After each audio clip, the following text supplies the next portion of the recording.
আসসালামু আলাইকুম viewers, welcome জানাচ্ছি আরো একটি brand new mobile phone unboxing ভিডিওতে। আর আজকের ভিডিওটা কিন্তু একটু স্পেশাল হতে যাচ্ছে, কারণ আজকে কিন্তু টেকনোর আরো একটি জনপ্রিয় সিরিজ বা নতুন একটি ইনক্লুশন টেকনোর তরফ থেকে টেকনো পোভা 4 নিয়ে চলে আসলাম আপনাদের মাঝে। আজকে কিন্তু টেকনো পোভা 4 আর পোভা 4 প্রো নিয়ে কথা হবে, আপডেট প্রাইস নিয়ে কথা হবে আপনাদের জন্য। আজকে থাকবে ডিসকাউন্ট প্রাইস টেকনো পোভা 4 এবং পোভা 4 প্রো। তো সম্পূর্ণ ভিডিওটা দেখবেন, সম্পূর্ণ ভিডিওটা দেখলে হয়তো বা আপনার পছন্দের ফোনটি হয়ে উঠতে পারে টেকনো পোভা 4 অথবা পোভা 4 প্রো। তো কথা বলাচ্ছি না, ভিডিও শুরু করা যাক। আমাদের ঠিকানাটা আমি একবার বলে দিচ্ছি। আমাদের ঠিকানা হচ্ছে Bashundhara city, level 5, block B, shop number হচ্ছে 55। এই যেটা আছে আমাদের দোকানের নাম। আর হচ্ছে অবশ্যই ভিডিওটা শুরু করার আগে বলতে চাই, চ্যানেলটাকে সাবস্ক্রাইব করে পাশে থাকা বেল আইকনটি বাজিয়ে দিবেন, যাতে করে এরকম এক্সক্লুসিভ আনবক্সিং ভিডিও সবসময় নিয়ে আসতে পারি। তো কথা বলাচ্ছি না, ভিডিও শুরু করা যাক। তো ভিউয়ার্স, ফাইনালি দেখতে পাচ্ছেন হচ্ছে টেকনো পোভা 4। এখানে পোভা 4 এর কিন্তু সুন্দর একটা বক্স দেখতে পাচ্ছেন, একদম ইউনিক একটা বক্স এবার তৈরি করছে তারা, ডিজাইন দেওয়া আছে। কথা বাড়াচ্ছি না, সরাসরি আনবক্সিং এ যাচ্ছি। তো আনবক্সিং এ গেলে কিন্তু এখানে লেখা থাকবে হচ্ছে অ্যাজ ইউজুয়াল টেকনোর তো লেখা থাকবে, ব্র্যান্ডিং এটা করা থাকে। সো এখান থেকে খুললে কিন্তু ডিভাইসটা আমরা দেখতে পাচ্ছি, ডিভাইসটা হচ্ছে সাইডে রাখলাম, এটা পরে দেখাবো। সো ভিতরে যদি আমরা ঢুকি তাহলে কিন্তু দেখতে পারবো এখানে দেওয়া আছে আপনার গিয়ে ডকুমেন্টেশন। এই ডকুমেন্টেশন একটা জিনিস ইন্টারেস্টিং ফ্যাক্ট হচ্ছে, টেকনো কিন্তু আপনাদেরকে অফিসিয়ালি 13 মাসের ওয়ারেন্টি দিচ্ছে। মানে হচ্ছে যদি 13 মাসের মধ্যে কোনো প্রবলেম হয় তারা 500 আপনাদেরকে ফ্রি ঠিক করে দিবে, এটা তারা ক্লেম করতেছে। আর 13 দিনের রিপ্লেসমেন্ট গ্যারান্টি আপনারা পাচ্ছেন, 7 দিন বা 10 দিন না, 13 দিনের রিপ্লেসমেন্ট গ্যারান্টি পাচ্ছেন।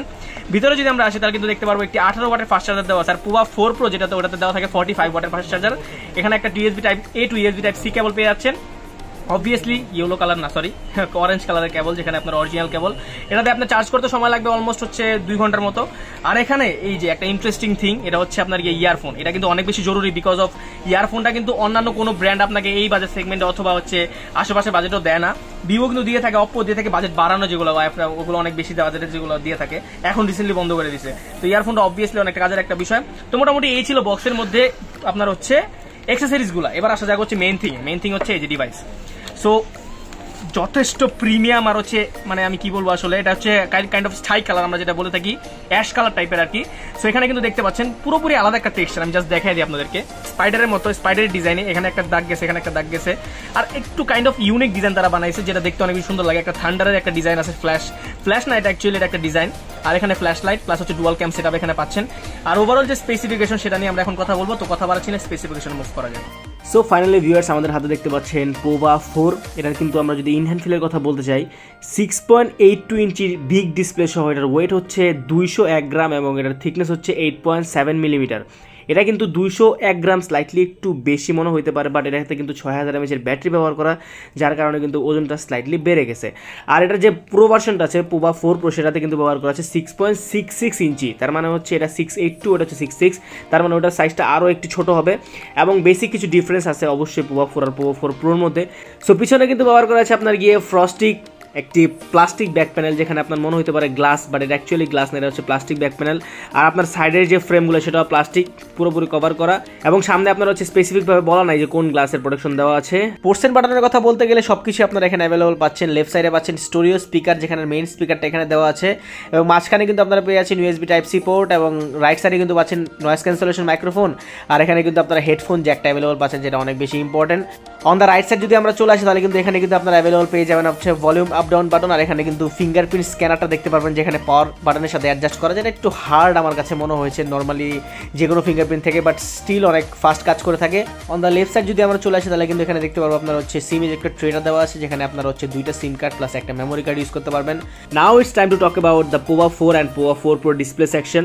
সো ডিসপ্লে সেকশনে কিন্তু আমরা আসলে দেখতে পারবো 6.82 ইঞ্চি একটি বড় ডিসপ্লে ব্যবহার করা আছে, যেটা রিফ্রেশ রেট হচ্ছে 90 হার্জ এবং এটা টাচ স্যাম্পলিং রেট হচ্ছে 180 হার্জ।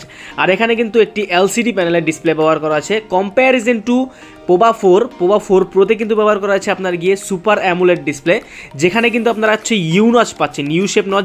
যেমন ধরেন এখানে আপনারা পাচ্ছেন হচ্ছে একটি 5 হোল ডিসপ্লে, বাট ওইখানে কিন্তু আপনারা পাচ্ছিলেন হচ্ছে ইউ শেপ নচ। এদিক দিয়ে আমি বলবো পোভা 4টা একটু ভালো দেখায় আসলে লুকিংয়ের ক্ষেত্রে, বাট ডিসপ্লে সেকশনের কোয়ালিটির কথা বলতে গেলে পোভা 4 প্রোতে ব্যবহার করা অ্যামুলেট, এখানে ব্যবহার করা আইপিএস। ইভেন এটাতে কিন্তু 257 পিপিআই ডেন্সিটি ব্যবহার করা আছে, যার কারণে আপনি হচ্ছে মোটামুটি অ্যাভারেজ আমি বলবো এই বাজেট সেগমেন্টে আপনি হচ্ছে মোটামুটি লোয়ার লাইটে একটু প্রবলেম হবে চালাইতে, যখন আপনি ডিরেক্ট সানলাইটের নিচে হবেন তখন কিন্তু একটু প্রবলেম হবে চালাতে গেলে, বাট আদারওয়াইজ আপনি মোটামুটি সব কন্ডিশনে খুব ভালোভাবে চালাতে পারবেন। এখানে কিন্তু আরও একটি লক্ষণীয় বিষয় হচ্ছে, এখানে কিন্তু মোটামুটি 90%-এর মতো স্ক্রিন টু বডি রেশিও ব্যবহার করা আছে, যার কারণে কিন্তু আপনারা হচ্ছে যেই উপরের চিন এরিয়া, নিচের বেজেল এরিয়া এতটাও যে মোটা তা না। নর্মালি কিন্তু আমরা দেখে থাকি হচ্ছে স্পেশালি গেমিং ফোনগুলোতে কিন্তু হচ্ছে স্ক্রিন টু বডি রেশিও বা হচ্ছে বেজেল এরিয়া, চিন এরিয়া অনেক বেশি থেকে থাকে। ইভেন আপনার হচ্ছে ডিসপ্লে সেকশনটা অতটা ভালো হয় না, এবং হচ্ছে যে সব কিছু ফোকাস আর কি গেমিং প্রসেসরের দিকে করা হয়।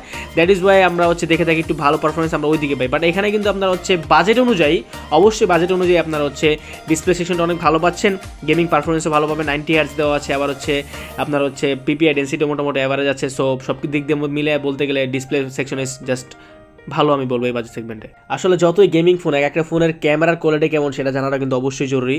সো টেকনো পোভা 4 এর কিন্তু ডুয়াল ক্যামেরা সেটা ব্যবহার করা আছে পিছনে, সেখানে কিন্তু মেন ক্যামেরা হিসেবে কাজ করতেছে 50 মেগাপিক্সেল, এবং সেকেন্ডারি যে একটা আলট্রা ওয়াইড বলবো না, আমি বলবো যে হচ্ছে ম্যাক্রো লেন্স, সেটা ব্যবহার করা আছে 2 মেগাপিক্সেল, যেটার কাজ আসলেই নাই বললেই চলে। মেন ক্যামেরার কাজই 50 মেগাপিক্সেল সেটা, এবং সেলফিতে কিন্তু 8 মেগাপিক্সেলের একটি ক্যামেরা ব্যবহার করা আছে। তো আপনাদের সামনে কিছু ছবি আমরা এখন তুলবো এবং হচ্ছে দেখানোর ট্রাই করবো ক্যামেরার কোয়ালিটি কেমন। আশা করতেছি ভালো হবে, বাট সরাসরি দেখা যাক। সো সরাসরি কিন্তু আমরা ক্যামেরাটা ওপেন করে ফেলছি। এখানে কিন্তু দেখতে পাচ্ছেন অনেকগুলো অপশন এখানে আছে। মেনলি বিউটি মোড যেটা দেওয়া আছে এটাই কিন্তু মেন ক্যামেরা। তো মেন ক্যামেরা আমরা যদি ছবি তুলি একটা, তাহলে কিন্তু দেখতে পারবো, দেখা যাক কেমন। সো এখানে কিন্তু দেখতে পাচ্ছেন মোটামুটি শার্প একটা ছবি, মোটামুটি আমরা বলবো যে শার্প ছবি পাচ্ছি। গেমিং ফোন হলেও ক্যামেরা কোয়ালিটি কিন্তু যথেষ্ট ভালো, বাট এখানে কিন্তু একটু আলোর অভাব দেখতে পাচ্ছি ছবিতে আমরা, মানে লাইটের অভাব দেখতে পাচ্ছি। বাট এছাড়া কিন্তু মোটামুটি দেখতে পাচ্ছেন দাঁড়িয়ে ছোটো ছোটো পিক্সেল, এগুলো কিন্তু মোটামুটি ভালো বোঝা যায়। তাছাড়া কিন্তু পোর্ট্রেট মোডটাও কিন্তু মোটামুটি ভালো একটা সার্ভিস আপনাকে দিবে। আপনি যখন ছবি তুলবেন ওভার লাইট কন্ডিশনে অথবা হচ্ছে দেখবেন যে লোয়ার লাইট কন্ডিশনে ভালো ছবি দিবে। ইভেন কম্প্যারিজন টু অন্যান্য ফোন এই বাজেট সেগমেন্টে আপনার হচ্ছে গেমিং ফোনের পাশাপাশি আপনাকে এত ভালো একটা ক্যামেরা দিচ্ছে, এবং পোর্ট্রেট শট সহ সেলফি ক্যামেরাটা যথেষ্ট ভালো। ক্যামেরার ডিটেল, শার্পনেস, ক্যামেরার কালার বুস্ট সেটা কিন্তু মোটামুটি ধরে রাখতে পারতেছে, এবং পোর্ট্রেট শটে কিন্তু এজ ডিটেকশনটাও কিন্তু মোটামুটি ভালো। বাট এজ ডিটেকশনের ক্ষেত্রে মাঝে মাঝে কিন্তু এজ ডিটেকশনটা ঠিকমতো করতে পারে না পোর্ট্রেট শটের ক্ষেত্রে, সেক্ষেত্রে কিন্তু একটু মানে হজবরল হয়ে যায়। সেদিকে অবশ্যই কোম্পানিকে এই জিনিসটা নেক্সট আপডেটে ঠিক করে দিতে হবে।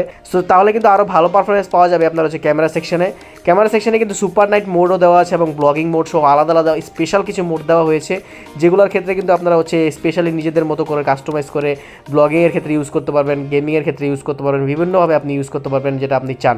তাছাড়া পিছনে যদি আমরা ভিডিও সেকশন আসি, সেখানে কিন্তু আমরা হচ্ছে 2K মানে হচ্ছে 1440p প্লাস 30 fps পর্যন্ত ম্যাক্সিমাম ভিডিও করতে পারবো, এবং হচ্ছে এখানে কিন্তু আমরা 1080p প্লাস 60 fps তো পাচ্ছি। বাট আমরা 60 fps প্লাস 1080p দিয়েই ভিডিও করে সবসময় কমফোর্টেবল ফিল করি, এবং ভিডিওতে কিন্তু মোটামুটি স্টেবল আমরা পাচ্ছি পারফরমেন্স, সেটা দিক দিয়ে কোনো প্রবলেম নাই।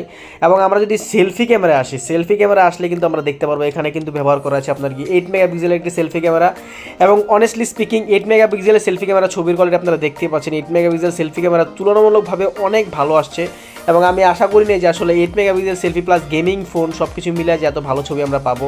সেলফি ক্যামেরার ক্ষেত্রে কালার টোনটা খুব ভালোভাবে ধরে রাখতে পারছিল, এবং যেখানে আপনার হচ্ছে কালার অ্যাকচুয়ালি বুস্ট করা দরকার সেখানে তারা বুস্ট করতেছিল, এবং হচ্ছে সোশ্যাল মিডিয়া কিছুটা রেডি টাইপের ছবি পাচ্ছিলেন। কিন্তু এটাও সত্যি কথা যে ছবিটা কিছুটা ফ্যাকাশে দেখা, যে মনে হয় যে একটু মরা ছবি, এটা আসলে বাস্তবতা। কারণ এখানে আপনি হচ্ছে ওইরকম আহামরি কালারফুল ছবি বা আহামরি হচ্ছে ব্রাইট ছবি পাচ্ছেন না, এদিক দিয়ে একটু আমি বলবো যে লোয়ার গ্রেড। বাট ঠিক আছে, মোটামুটি গেমিং ফোন অনুযায়ী সব কিছু মিলে আপনারা অ্যাভারেজলি মানিয়ে নিতে পারবেন। তাছাড়া সেলফি ক্যামেরা আসলেও কিন্তু আপনারা মোটামুটি 1080p প্লাস 30 fps ভিডিও করার অপশনটা পেয়ে যাচ্ছেন। সো ক্যামেরা দিক দিয়ে মোটামুটি অ্যাভারেজই আছে আমি বলবো। সো ফাইনালি টেকনো পোভা 4 বা পোভা 4 প্রো যেই কারণে এত বেশি হাইপ উঠেছে বর্তমান বাজারে, মানে হচ্ছে গেমিং পারফরমেন্স, সেটা নিয়ে আমরা এখন কথা বলবো। গেমিং পারফরমেন্সের কথা বললেই সবার আগে চলে আসে হচ্ছে প্রসেসর হিসেবে কিন্তু এখানে ব্যবহার করা হচ্ছে নতুন একটি প্রসেসর, মিডিয়াটেকের Helio G99 এর প্রসেসর, যেটাতে কিন্তু ব্যবহার করা হচ্ছে আপনার গিয়ে 6 ন্যানোমিটারের একটি চিপসেট যেটা ব্যবহার করা, এবং এখানে কিন্তু অ্যান্ড্রয়েড 12 ভার্সনটা আপনারা এখানে অ্যাভেলেবল পেয়ে যাচ্ছেন, এবং টেকনো নতুন ইউআই, এখানে ফ্রেশ একটা ইউআই পাচ্ছেন, HiOS ভার্সন 12, যেটা একদমই নতুন এবং হচ্ছে এটা একদমই ফ্রেশ, যার কারণে কিন্তু আপনারা মোটামুটি মাল্টিমিডিয়া এবং গেমিং করেও ভালো একটা সুবিধা করতে পারবেন। তাছাড়া এই ফোনটার জিপিইউ হিসেবে ব্যবহার করা হচ্ছে আপনার গিয়ে Mali G52, যেটা মোটামুটি অ্যাভারেজ আমি বলবো। বাট স্পেসিফিকলি এটার যে প্রসেসর, অবশ্যই G99 একটি অনেক কেপেবল একটা প্রসেসর, স্ট্রং প্রসেসর। অবশ্যই G95, G88 ওগুলো ছিল 12 ন্যানোমিটারের প্রসেসর, এটা কিন্তু এক জাম্পে বাড়ানো হয়েছে 6 ন্যানোমিটারের নিউ প্রসেসর। আপনি যদি পাবজি লাভার হয়ে থাকেন, ফ্রি ফায়ার লাভার হয়ে থাকেন, ইভেন যে কোনো গেমে আপনি এটাতে খেলতে পারবেন, বড় টাইপের গেম। এখানে কিন্তু পোভা 4 এবং পোভা 4 প্রোতে দুইটাতে কিন্তু একই প্রসেসর ব্যবহার করা, বাট পোভা 4-এ কিন্তু একটাই র্যাম টাইপ হয়ে থাকে, সেটা হচ্ছে 8GB 128GB, এবং পোভা 4 প্রোতে আপনারা পেয়ে যাবেন হচ্ছে 8GB 256GB, যেটা হচ্ছে আমি একটা বলবো যে একটা মেজর জাম্প পোকো 4 প্রোতে অ্যাকচুয়ালি। আর এখানে কিন্তু আপনারা স্টোরেজ সলিউশন পাচ্ছেন হচ্ছে UFS 2.1, যেটা মোটামুটি অ্যাভারেজ, এবং র্যামে কিন্তু আপনারা ভার্চুয়াল র্যামের ব্যবস্থাটাও পাচ্ছেন। এই ফোনটাতে কিন্তু কিছু এক্সট্রা ব্লোটওয়্যার লক্ষ্য করা যায়। ব্লোটওয়্যার থাকার কারণে কিন্তু আপনারা হচ্ছে অনেক এক্সট্রা অ্যাপস দেখতে পাবেন, যেগুলো আপনারা চাইলে কেটেও দিতে পারবেন। সো যেহেতু এটা একটা গেমিং ফোন, গেমার্সদের জন্য স্পেশাল একটা সুবিধা আছে অ্যাকচুয়ালি। আপনারা যারা পাবজি লাভার্স আছেন তারা এখানে দেখতে পাচ্ছেন উপরে যে ভলিউম বাটনটা, মানে এখানে হচ্ছে আপনার গিয়ে পাওয়ার বাটন অ্যাকচুয়ালি, ওইখানে কিন্তু আপনারা হচ্ছে ট্রিগার্স হিসেবে ইউজ করতে পারবেন, মানে এক্সট্রা একটা বাটন বেড়ে গেলো। অনেকের কিন্তু হচ্ছে পাবজি খেলতে প্রবলেম হয় আসলে 3 ফিঙ্গার বা 2 ফিঙ্গার যারা খেলেন, তার জন্য মনে হয় যে উপরে একটা ট্রিগার হলে ভালো হয়, তারা আপনারা চাইলে একটা ট্রিগার হিসেবে ব্যবহার করতে পারেন। সো এখন বলা যায় হচ্ছে এই ফোনটার গেমিংয়ের কথা, অনেক কথাই তো বললাম, তো গেমিংয়ের কথা, গেমিং না হলে আসলে কী আছে এটার মধ্যে? পাবজি খেললে আপনি এখানে এক্সট্রিম গ্রাফিকটা পাচ্ছেন না, এখানে আলট্রা পর্যন্ত মানে 40 FPS অ্যাভেলেবল পাচ্ছেন স্মুথ বা ব্রাইটনেসের সাথে, এবং ফ্রি ফায়ার খেললে মোটামুটি আপনি হচ্ছে হাই গ্রাফিক অ্যাভেলেবল পাবেন। কল অফ ডিউটি সবগুলোতে হাই গ্রাফিক আপনি অ্যাভেলেবল পাবেন। তবে পাবজিতে আপনি 40 FPS পাবেন, 60 FPS পাচ্ছেন না, যেটা আমি একটু স্যাড হয়েছে। আমি ভাবছিলাম হয়তো বা G99 60 FPSটা পাইলে মোটামুটি ভালো হতো। সো মোটামুটি 60 FPS না পেলেও 40 FPS স্টেবল পারফরমেন্স দিয়ে যাচ্ছিল। সো লং টাইম গেমিংয়ের ক্ষেত্রেও কিন্তু মোটামুটি একটা ভালো পারফরমেন্স প্রোভাইড করে থাকছে এই ফোনটা, এবং হচ্ছে অনেক বেশি ধরেন 2-1 ঘন্টা গেমিং টানা করলেও মোটামুটি গরম হয় না, অ্যাভারেজলি ঠান্ডা হয়ে যায়। এবং যখন এই ফোনটাতে ব্যবহার করা হচ্ছে আপনার গিয়ে একটি লিকুইড কুলিং সিস্টেম, যেখানে আপনার ফোনটা গরম হলে সাথে সাথে রেখে দিলে ঠান্ডাও হয়ে যাবে। সো সব কিছু বিবেচনা করে বলা যায় যে গেমিং পারফরমেন্স ইজ টোটালি একদম টপ নচও বলবো না, আবার ফেলে দেওয়ার মতো না। যেহেতু ক্লেম করতেছে টেকনো গেমিং ফোন, অবশ্যই ব্যাটারি ব্যাকআপটাও বেশি পাচ্ছেন আপনারা, এবং G99 এর মতো ভালো প্রসেসর থাকার কারণে ব্যাটারি ড্রেনটাও আপনারা দেখবেন না। সো ওভারঅল সব কিছু মিলে আমি একদম থামস আপ দিব এটার স্পেসিফিকেশনের সেকশনকে।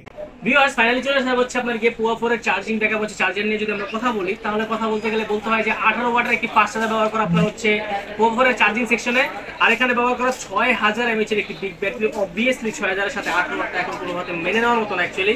পক্ষান্তরে আমরা যদি পোকো 4 প্রোর কথাটা বলে থাকি, সেখানে কিন্তু আপনার হচ্ছে চার্জিং ব্যবহার করা হচ্ছে আপনার গিয়ে 45 ওয়াট, হুইচ ইজ হিউজ, মানে মেজর একটা ডিফারেন্স কিন্তু আপনারা পাচ্ছেন পোকো 4 আর পোকো 4 প্রোর মধ্যে। এবং এখানে কিন্তু আপনার হচ্ছে আরো একটা জিনিস লক্ষণীয়, আপনারা যখন চার্জ করবেন ফোন, টাইপ সি পোর্ট অবশ্যই পাচ্ছেন, যেহেতু এত দামি একটা ফোন 21000 টাকার আশেপাশে প্রাইস যেহেতু আসছে, টাইপ সি পোর্ট পাচ্ছেন। কিন্তু আপনি যখন চার্জ করবেন আপনার কিন্তু সময় লাগবে অলমোস্ট 2 ঘন্টা। এটা কিন্তু আসলে কাইন্ড অফ ইরিটেটিং, কারণ হচ্ছে আপনার এখনকার এই যুগে আইসা 21000-22000 টাকার বাজেটে যদি আমরা 2 ঘন্টা লাগে চার্জ দিতেই, এটা আসলে ইরিটেটিং। এখন অন্যান্য কোম্পানির যে কোনো ফোন আমরা যদি দেখতে চাই, Xiaomi, Realme, ইভেন যে কোনো ব্র্যান্ডের ফোনই, সেগুলো কিন্তু আপনার হচ্ছে মোটামুটি 0 থেকে 100% চার্জ হতে 33 ওয়াটের পাওয়ার চার্জার আপনাদেরকে মিনিমাম অফার করে, যেগুলো চার্জ হচ্ছে 1 ঘন্টার মধ্যে হয়ে যায়। সো এই দিকে একটা অবশ্যই একটা ডিসঅ্যাপয়েন্টেড থিং আমি বলবো। সো আপনি ডিসকাউন্ট প্রাইসটা যদি বলতে চাই, পোকো 4 828 এর বর্তমান প্রাইস হচ্ছে আপনার গিয়ে 21990 টাকা হচ্ছে শোরুম প্রাইস, মানে মার্কেটের প্রাইস হচ্ছে 21990। তবে আমাদের কাছে অ্যাজ অলওয়েজ আপনারা ডিসকাউন্ট পেয়ে থাকেন। ডিসকাউন্ট করে আমরা প্রাইসটা রাখবো হচ্ছে অনলি 20500 টাকা, মানে 1,000 টাকা আপনি ডিসকাউন্ট পাচ্ছেন, প্লাস হচ্ছে গিফট তো থাকছে, গ্লাস প্রোটেক্টর, ইয়ারফোন, ওটিজিএল, এগুলো বেসিক গিফটগুলো থাকবে। সো পোকো 4 প্রোটাও আপনার হচ্ছে আমাদের কাছে অ্যাভেলেবল পেয়ে যাবেন, এবং হচ্ছে পোকো 4 প্রো যেটা, সেটা কিন্তু আমাদের হচ্ছে আপডেট প্রাইসটা হচ্ছে 26990 শোরুম প্রাইস। তবে সেখান থেকে 1,000 টাকা ডিসকাউন্ট করে আমরা রাখতেছি হচ্ছে অনলি 24990 টাকা, 2000 টাকা ডিসকাউন্ট করে দিলাম। তো আমাদের ঠিকানাটা হচ্ছে Bashundhara city, level 5, block B, shop number হচ্ছে 55। আমাদের দোকানের নাম হচ্ছে এজিটি ইন্টারন্যাশনাল। বড় মাত্র আসলে কিন্তু আমাকে পেয়ে যাবেন। আসলে আপনারা সবচেয়ে যে কোনো প্রোডাক্ট নিলে ডিসকাউন্ট নিতে পারবেন, আমাদের কাছে এক্সচেঞ্জ সুবিধা আপনারা পাচ্ছেন। তো আমাদের ঠিকানা মতো ডিসক্রিপশনে লিংক দেওয়া থাকবে, ঠিকানা দেওয়া থাকবে, সেখানে বড় চলে আসবেন। তো আজকে আমি হিমেলের ভিডিও থেকে বিদায় নিচ্ছি, পরবর্তীতে যে কোনো আনবক্সিং ভিডিওতে আবার দেখা হবে, এবং আজকে থেকে রেগুলার ভিডিও ইনশাআল্লাহ যাবে। সো বিদায় নিচ্ছি আমি হিমেল, আল্লাহ হাফেজ।